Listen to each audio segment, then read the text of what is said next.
Welcome back to Used to Sew, a podcast about sewing machines, sewing history, and sewing culture in the past and present. I am your producer and co-host, Aradia, daughter of your main host, T.R. Kelly, who is here today to talk to you about Wheeler and Wilson. Inspired by a fan mail question in tandem with our trip to the local Pioneer Museum, this week is a look at one of the companies that Singer had to consume in order to dominate the sewing machine market. We also ask the question of how Thoreau would have looked at sewing machines, but that answer will wait until my end cap. This episode's purpose is connecting fragments of what we know into a more cohesive picture, reconstructing the Cambrian explosion of sewing machine innovations as once again we are stepping out of TR's wheelhouse of Singer lore into the wide world of who Singer was up against. And as with all good questions, we perhaps ended up with more questions than answers. Hey there, sewing machine fans and friends and family. I am so excited about today's episode because it's like this continuation of the rabbit hole from the museum episode, that really old Wheeler and Wilson we talked about. Ooh. So that's going to be the main topic, so stay tuned for that. I'll tell you everything I've learned so far. But first, we've got some fan mail and some sewing machine sightings and some of our basic news that we do every time we're here. Raid, what do you got? Anything? No. Sometimes I have a lot, sometimes I don't. You played Bob and Chicken and you failed. Yeah, I've been just doing other stuff, focusing on other things. But, you know, it's always there. Definitely continuing to trying to stay engaged with the dude that we're giving the sewing machine to. Still going to get him that lesson before the summer event. But, yeah. I still bet you $12.32 that we wind up doing the project. I totally. Like right at the last minute, right? Like out at the fairgrounds. Well, we did get a fan mail. And this was a cool one that again, it's tied into this whole... Anyway, you know how things all tie together. Like a serger seam. Every one of these threads goes together. Anyway, we got a fan mail from Lindsay. Lindsay is So Lindsay on Insta. That's what we know about Lindsay. Hi, my name is Lindsay, and I'm an avid sewer and maker from Wisconsin, which for our international listeners, that is a cold state, sort of in the middle of the country. And I think they have a lot of, is it cheese? Yeah, they're famous for cheese. Yeah, Wisconsin is the cheese state. Cheese state. Their football team, they wear big wedges of foam cheese on their head. It's a whole thing. Okay, Lindsay says, I've been listening to the Used to Sew from your first episode and really appreciate all the knowledge and minutiae you go into on each and every machine. Nerd! It got me thinking about a machine my parents have had for years. They use it as a side table and pretty much leave the machine folded down all the time. Isn't that classic? You know, we've talked about that. You go, oh, Mom, can I move this end table? Jesus, what's in this? Uh-huh. Oh, a sewing machine. Okay, so it's an end table. It's really heavy. No, Mom, she said, okay, Lindsay continues on. Her mom said she got it from a roommate who couldn't take it when she moved back in the 70s. I always remember it being in our house and playing with the foot pedal when I was a kid. Yes. Relatable. One of these times, I will take the whole machine out of the cabinet and clean it and oil it properly. My dad's idea of clean and mine are not the same. Sure. First pass clean and totally clean are different. Next paragraph. She lives. The hand wheel spins freely with no catches. And after figuring out how to wind a bobbin and place it in correctly, I think I attempted to thread and sew with it. The needle that was in was rusted and stuck, but once we got it out, it has a flat side, like regular. On this machine, the flat side of the needle is facing towards the right, not towards the back. Vintage machine stuff, right? She put in a new needle and tried sewing. It appears to loop around the bobbin. The feed dogs move. Fabric is not advancing. Very little I could find online about this machine, including how to thread it. I doubt the thread path is correct. And she did find one, I'm skimming the paragraph here. She found a video of a woman who had rehabbed that machine, but she never showed the thread path or showed the machine sewing. She just showed a sample of the stitches and the finished machine. And the one that Lindsay has here is a treadle. The ones she saw online were electric. So I'm going, what machine, what machine, what machine, you know? The YouTube video also mentioned the detail that the wheel is turned in the opposite direction to what other machines turn. Oh. Ooh, we have a clue. We have a clue. Okay, anyway, my point with all this info, I'm trying to figure out basically, what is it? Yeah. It seems to me it was maybe somewhere between 1875 and 1910. If there exists a manual for something this old, oh, sure. We have these things. Yes, no problem. Okay. Maybe I could figure out how to use it. I'd love to sew on this machine when I visit my parents. Oh, yeah. Hell Isn't yeah. that great? Instead of going and sitting and watching football or doing whatever. Hey, I'm just going to go sew and go in there and chattel for a while. I know visiting my parents, they're your parents. There's times when you want to could you just stop it about Reagan or whatever? Okay, Lindsay goes on. There's a bunch of attachments and feet. There's a bunch of attachments. That she didn't say that. I said that. There's a bunch of attachments and feet for the machine. My mom knows how to sew, but pretty much hates it. Grandma was a quilter, and so is one of my aunts. I have the sewing crafting gene and make almost all my clothing, and have gotten into quilting the past 2 years. My husband says I'm obsessed. Smiley face. Hell yeah. Hell yeah. One of us. Now, here we go. I've included pictures. Yeah. So you can join my detective adventure. Thanks for the podcast and hope you or the community can fill in the gaps. All right. So then what do the pictures show me? I go to the pictures and the first thing I see is the very distinctive bobbin, shuttle, and huge slide plate area of... What did I just sew on at the museum that had a big, huge slide plate? Remember that notched plate that comes out of the side? The white rotary. Yeah, I'm like, the one you were sewing on, I can't remember the name. The white rotary. Yes. Okay, Yes. so Yes. there's nothing else that looks like this slide plate with the sliding notch in it. And look under. Okay, It's a field mark. A field mark, yeah. And there's various pictures, and there's a picture of the serial number, which starts with FR. That's Family Rotary. Oh, okay. I was thinking, what town is FR? Because, okay. No, that's the Singer thing. Yeah. Okay, so FR 71682, and I can't read this number. I think it's another 2. So FR 71682. The last couple are kind of wonky looking. Picture of the attachments. Picture of an old decal from who serviced it. Those are always kind of fun. And finally, a picture of the arm that shows the name Wilson Rotary. Wilson Rotary. What? Now I'm looking at there's a picture of the whole machine here. It's a white. Everything about it is a white. The tension, the threading, but do remember, White made a lot of badged machines. They made Kenmores. They made all kinds of stuff. Classic as a badged machine, this does not have white FR decals on it. These decals are different. The machine's the same, but there's a whole new decal scheme. So whoever ordered this Wilson Rotary got to pick out their decals. So Wilson was like some small store chain or whatever that, did the catalog selection, whatever. Yeah. Or yeah. And now check this out. This is where our threads are going to lock together. There are many badged machines named Wilson. Oh. Davis made one. That was a popular badge name. Why? Let's do time machine back to 1850s.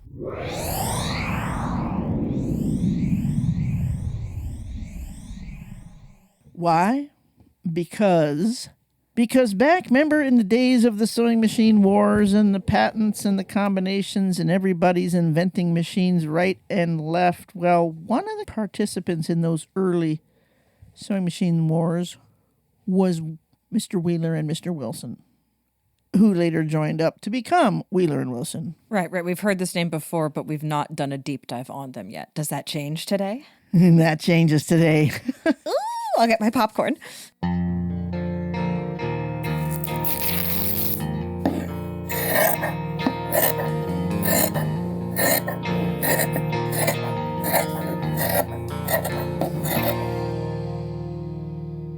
Okay, now also remember, now we're taking you back to the museum episode here, that really old machine that we found, the super old one we didn't know anything about that had the weird... Oh, the one in the back room. Yeah. Foot-shaped treadles, and it was really strange looking and used a big wide belt. Okay, and we saw that was a Wheeler and Wilson, and we got the serial number, and I took a picture of the badge and all that.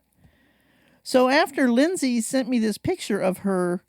Oh, by the way, back to Lindsay just for a minute here. Lindsay, that is a white rotary. Here's your answer.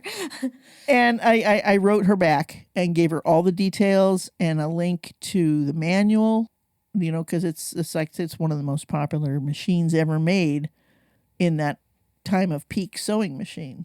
So there it was. Thank you, Lindsay, so much for sending pictures, because it's just a whole springboard for this episode. Because your Wilson rotary had Wilson on it, which got me thinking about the Wheeler and Wilson. And that's just how these things go. We're like history bloodhounds. Let's just follow this scent and see where it goes. Remember in 8th grade, I did the play, The Night Thoreau Spent in Jail? That was our 8th grade play. Yeah. There's this scene in that play when it's a flashback to when he is a teacher in school. No, it's a little bit after his teaching career. It's when he's hanging out with Emerson and Emerson's wife and son. And there's a scene with the son where they're out huckleberrying, is what he calls it. Or no, is that in the school scene? Maybe it's in the school scene. That's why he gets fired from teaching.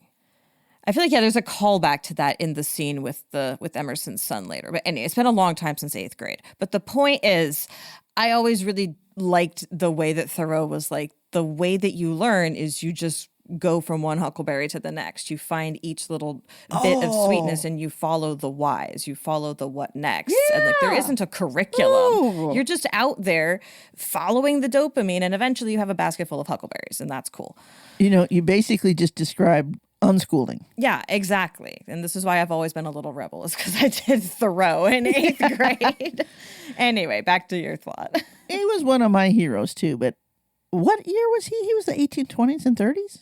When was he hanging out? When did he do Walden? He was in jail because he didn't want to pay his taxes over the Spanish-American War. Spanish-American? Or the Mexican-American War. Mexican-American War. That was 1840s. Yeah, that was why he was in jail, because he didn't want to pay taxes in protest of that conflict.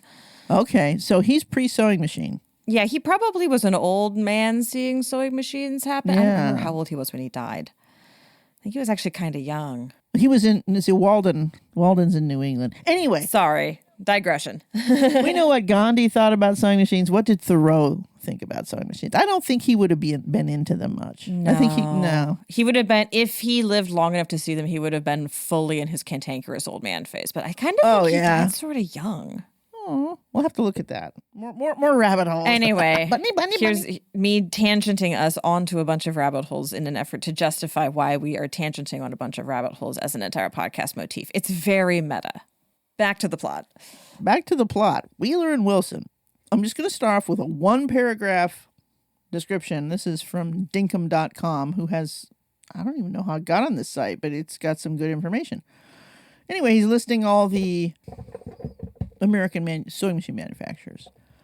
Wheeler and Wilson started production in the very early 1850s, making it one of the earliest U.S. mass sewing machine producers. It was A.B. Wilson's patents concerning the rotary hook, the stationary bobbin, and the 4-motion feed, which provided the basis for the company's future prosperity.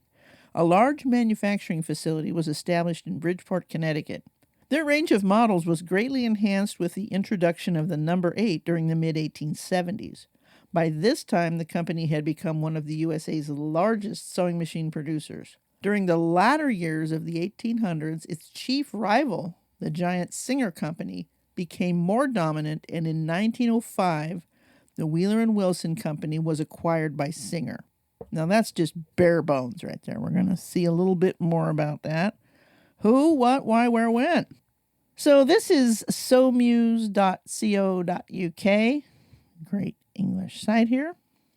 Nathaniel Wheeler and A.B. Wilson established the Wheeler and Wilson Company in Watertown, Connecticut, USA in 1852. This is 1 year after Singer's big patent. A.B. Wilson had patented the rotary hook in the previous year and patented the four-motion feed by 1854. Having produced about 3,000 machines, the company moved to Bridgeport in 1856 and became known as the Wheeler and Wilson Manufacturing Company. By 1858, a total of 20,000 machines had been produced, but then production expanded rapidly. And they give us lots more numbers, more, bigger, better, huger. Here was where the company occupied a 2-acre site, address. They had showrooms in England. The company won a number of prize medals, including at the Industrial Exposition Paris 1861. And more places that they won medals. Okay. In 1866, the company's range of machines included. Now, they only made 4 machines, 4 models here when they first came out. And I'm looking at these going, well, which one's mine? Which one's the one at the museum? Which one are we looking at? I need pictures. Only 4 means that, we can narrow this down. We can narrow this down. And they also have a lot of industrial machines, but we're not interested in that. They were one of the early guys, the big guys. Wheeler and Wilson, Grover and Baker, Wilcox and Gibbs, Singer, Howe. So those were like the big guys, the originals. Back when every machine was its own machine, not a copy of a Singer 15. Everybody comes up with their own design, but then through natural selection right, yeah, and marketing, things can go a long way. But back, in the 1860s and 70s, the machines all looked radically different from each other. When we looked at that Wheeler and Wilson, you're like, what is it? It didn't even look like a sewing machine. The top half of the machine is gone. How can it be a sewing machine if there's just the bottom part? I'm so confused.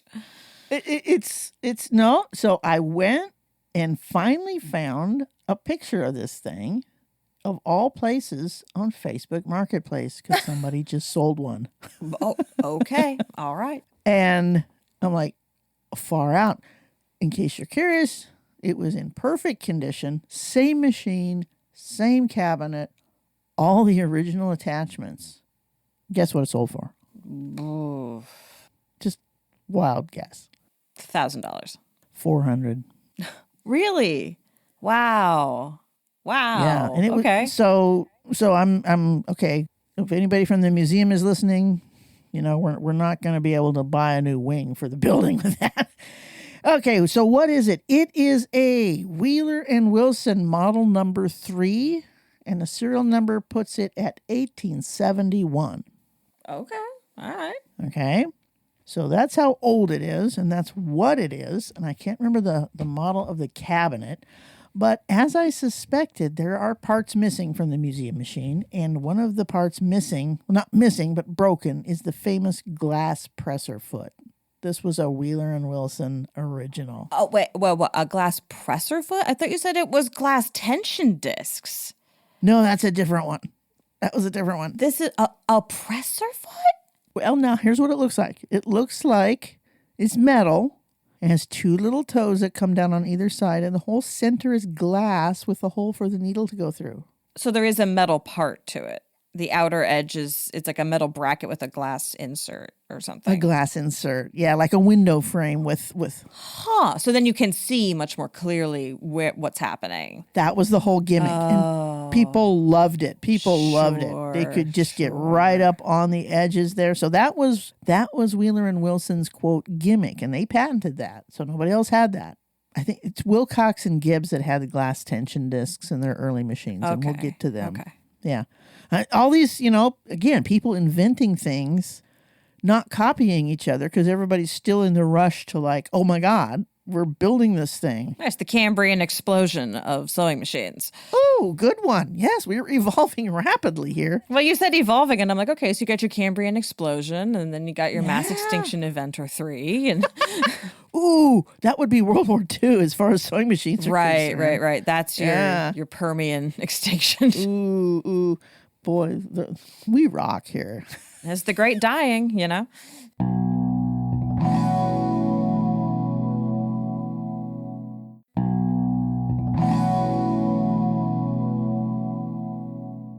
So Wheeler and Wilson is one of the big companies cranking out machines, but you know how Singer decimated everybody else with their hire purchase plan. Nobody else did that. That didn't happen.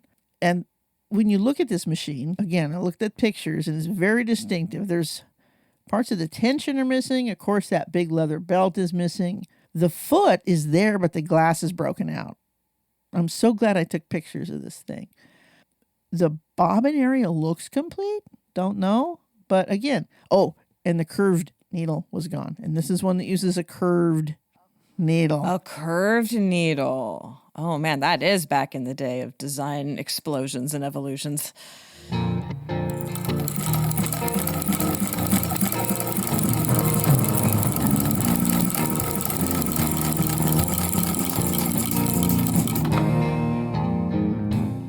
Remember how we learned from the museum docents that this wasn't one that belonged in their museum. They had gotten it from the Umpqua Lighthouse. Right, and they said that even the lighthouse there, it had just been given to them fairly recently as a donation. It didn't even have like much of a story with the lighthouse. Oh, now that I didn't remember that, because here I was off in the rabbit hole looking up stuff about the lighthouse. I'm pretty sure that they said it had been donated to the lighthouse in recent years and was not attached to the lighthouse long term. Pretty sure. Maybe I'm misremembering. I don't know. The trail runs cold. No. The lighthouse, the first one, I remember hearing this story. The first one fell over and they had to build another.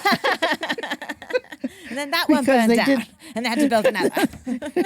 And then that one got superseded by computers and shit. Aww. But it's still there because there is a very dedicated band of lighthouse nerds that keep it going. I want to go see it. Anyway, the first one lasted 6 years. Then it fell over. Back in the big storm of 64. It was a big storm, undermined the foundations, and it fell over. Because they didn't build it on bedrock, they built it on a dune. Oops. Oh, yeah. I was wondering, how does a lighthouse fall over? They're generally built very sturdily. But yeah, if you build it on a dune, that's going to be a problem. They were really in a hurry to get the coast lit. Oh, sure. It was a rush job. So they compromised on the site. Yeah, there's like 5 really big hazards in Oregon and the Umpqua Bar, because the Umpqua River goes upstream. Right. And commerce and logging. So basically getting the logs out, we got to build a lighthouse so the ships know. Yeah, turn there at the lighthouse. You'll look for the lady of the Wheeler and Wilson. Damn. Okay, that was going to be a field trip to find out. Hey, I could be misremembering. We can pursue this. We could go to the lighthouse. Apparently, it has a big display of the lighthouse keeper and their family and their living quarters and all that. We could look for a sewing machine in the pictures. And we could ask them about that machine and if which of our recollections of the docent story is right. Or we could go back to the Sayusla Museum and ask them. Either way, continue telling me the story. I love the old-timey local history. So the machine, our machine, the one we're looking at, Model 3 from 1872, serial number 557063. And it has, Wheeler and Wilson always had a big brass medallion, right? Big, round, bigger than a silver dollar, all embossed in. And this one said Wheeler and Wilson Manufacturing Company, New York, 625 Broadway. So they had the factory, and then they had the showrooms, and so all their stuff was around Bridgeport, Connecticut, New York, and all that. So what happened to them? Well, classic story. They died. Wheeler and Wilson died, and Singer bought them out. Singer bought the company in 1905. Now, here's where we have the story of a real oddball machine here. The Wheeler and Wilson D9, the long and the short of it. Reading from ismax.net here. The D9, this is still Wheeler and Wilson now, pre-Singer. This is the one that's in the spindle cabinet in the Sayusla Museum. It was folded down so we couldn't see it. I was bummed because this is a famous machine. It's more sewing machine looking, right? It looks more like that's an old Singer. It becomes an old Singer. But You can really spot a number 9 because it has a big W9 right on the pillar, and then it says Wheeler and Wilson. And even if all the decals are gone, it's got a square pillar and a really high arm. It's like, wow, that's a cool looking sewing machine. All right. The D9 was launched in 1887 and was destined to become the company's most successful domestic sewing machine. Driven by an efficient rotary hook, there is a tightness to the engineering that makes for very smooth operation, certainly compared to its contemporary vibrating shuttle machines. That was, what most people had. By 1894, the Wheeler and Wilson number 5, 7, 8, and 10 were no longer made. In its advertising, Wheeler and Wilson, of course, claimed many things for the number 9 that might not pass modern fact-checking, including, optimistically, 300% greater efficiency. Okay, buddy. Bigger. Singer, at the time, was enjoying the success of its oscillating shuttle Class 15 and wouldn't introduce their own rotary domestic sewing machine, the 115, until well into the 20th century. And guess who they copied the 115 rotary from? This Wheeler and Wilson. Yeah. So this is part of how they grow to that dominance in the early 20th century, is acquiring excellent machines like that someone else had R&D'd for a whole career. The first number 9s used the glass presser foot, seen on Wheeler and Wilson machines since 1861, which had become very popular with sewers who wanted to stitch very close to an edge. So that glass presser foot was their thing. Despite this clear advantage, it was soon replaced by a steel foot that attached from the rear. Right, that's the much more classic thing that we're used to now. Yeah, very, very much like a Singer 66-1, a back clamp. Unlike most of its contemporaries, only the D9's arm was decorated. It had a plain bed, bearing only the big bronze company medallion. It gave it an understated elegance. Wheeler and Wilson argued that decals on the bed got scratched and looked poor, so they refrained from putting them on any horizontal surfaces. It's going to age more gracefully. If you don't put this delicate thing in a high wear area, then the way that it ages will be a lot more graceful. Why not? Yeah. Despite its success, the machine seemed to be in a constant state of change. The hinge and latch arrangements were revamped several times, the bobbin case holder was revamped, and one can see several changes to the decals. An interesting feature of their treadles was a brake to prevent backpedaling, and a Wilcox and Gibbs had that too. Some of the early models had the hand wheel separate from the machine, mounted on a wooden base, while later versions had the wheel assembly mounted directly to the machine pillar. Balance wheels mysteriously came in several different sizes. Mysteriously? Like, just for shits and giggles, we'll see how this does this week. Then they have, now this is something I have never seen. The most conspicuous variation is the compact short bed D9. The same as the full-size version, but 3 inches shorter. Well, actually, shorter in the wide direction. So it looks like a really tall, stretched-out featherweight. Yeah, that was what my mind was constructing, was like, huh? What? It's a cute thing. I would buy one of these in an instant. It's got a hand crank and a coffin top. It's adorable. I never even knew this existed, so now I must have one. Because I know that now that I know about it, I'll see one somewhere, and it'll be sure. like, Yeah. Okay, so again, so then they've got trade cards like all the other big manufacturers at the time. In 1905. Wheeler and Wilson Company was taken over by Singer after both the principals had died. It's like, okay, mom and dad are dead and the kids don't want the house. Let's sell it to this Singer guy, Yeah, sure. Totally. It's completely valid to be like, we had our run and now someone else wants to pick up the torch. In 1905, they were bought by Singer. The D9 was well established in the market and its new parents weren't going to turn down sales, so production was switched to Elizabethport. Probably because this was the only Wheeler and Wilson domestic machine that they had inherited, and the New Jersey factory was the center of Singer's domestic production anyway. The company immediately rebranded the machine as the Singer 9W1. For a couple of years, it appeared in the Singer catalog, still in Wheeler and Wilson livery, as Singer used up the old Bridgeport stock. Livery is a decoration. A different bobbin was introduced, and by the 9W3, Singer had replaced the decals with its own ornamentation and eventually removed the Wheeler and Wilson medallion from the bed plate. So they were just using up the transitional machines. That's pretty cool. I need to find one of those. I mean, waste not, waste not. Yeah. Several other changes introduced by Singer for models 9W7 and 9W13 required another bobbin change, new castings, a longer bed, new spacings for the hinge pins to be accommodated in standard Singer cabinets. All right? Oh, this doesn't fit our cabinets. We have to recast the bed so it will. Remember, the cabinets are a big deal. You don't have a machine without one.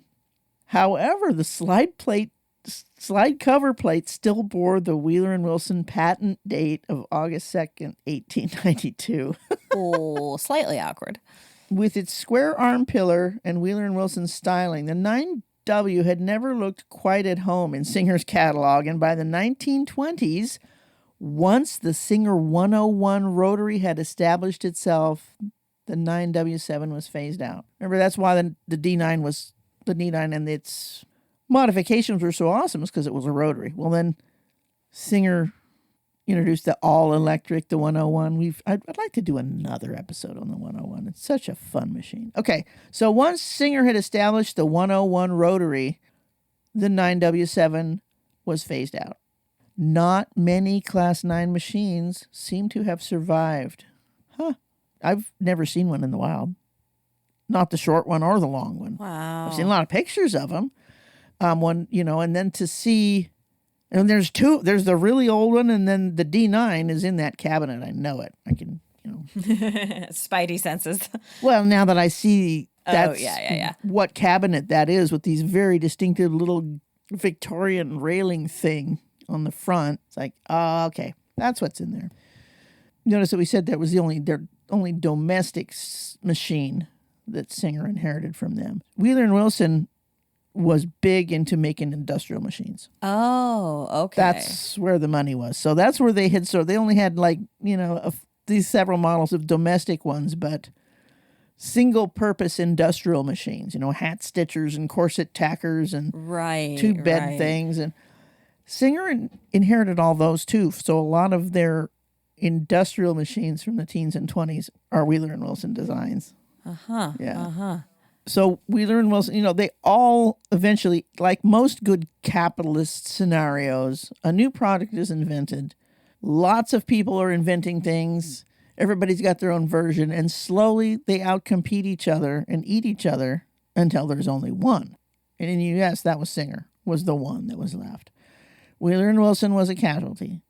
Some of the other, as I got off to looking on this, I started looking at some of the other early American manufacturers that were before the age of everybody's just another Singer. And so we're going to look at Wilcox and Gibbs and Grover and Baker. And we've already kind of checked out how. And then some of the other designs that even into the 1880s and 90s, like the free Rotosio hook. There's all these different inventions that still kept coming on until World War I really kind of put an end to innovation. And that's, more fascinating stuff from the depths of the bobbin case.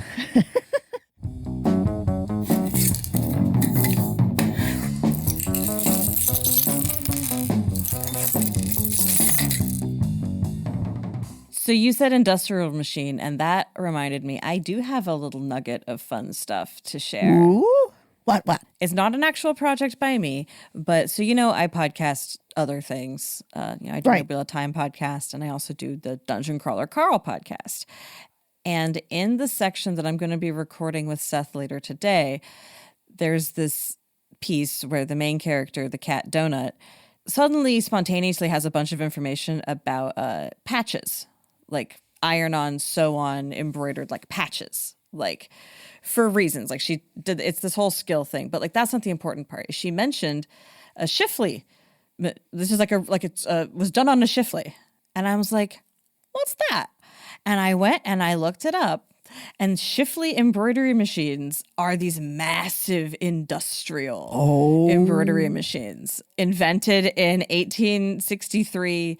And they can do like, by now they're up to having like 600 needles in them. But they were invented in Europe. It's a European machine. Wow. And they, ultimately replace hand embroidery machines, whatever. And it's got this thing where the Shifley borrows the lock stitch from the sewing machine. Oh. That's part of what makes it different. Is it borrows the lock stitch mechanism from regular sewing machines.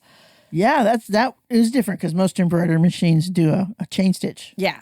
Where you can pull it out. And the name Shifley comes from the German word or Swiss German word for shuttle. It's got this boat-shaped shuttle. Oh, that's what yeah. Like, where have I read this before? Pfaff manuals. Yeah, so it's in the books, basically. The cat is a prize-winning cat, so when she gets given this junk skill, it's the skill of collecting badges. And so when she gets presented with this random uniform that has these patches on it, she just suddenly knows like all this deep nerd stuff, and she doesn't even really know why, but it just comes out. And so now I know about, and you know about, and Seth in a couple of hours is going to know about Shifley embroidery machines. My God, that's how ubiquitous sewing is, that it can get into this really weird, twisted sci-fi thing, and they're so specific. That this writer has been exposed to this machine. Maybe their mom has one and has a business embroidering hats or something. No, this is way too industrial for that. This is industrial really? only. This is more These industrial. Are massive machines. Okay. This guy's a nerd. He's a cat guy though. He's definitely a cat person. This man has lived with cats. Cats and embroidery machines do not mix. Pro tip. Yeah. But anyway, I just was like, it was this random moment of like, because of this podcast, I'm very like attuned to like, did we just talk about an interesting sewing machine? Can I go down a little rabbit hole? And I'm cross-pollinating between these two very unrelated things because, I use fiction and rabbit holes to make sense of the world.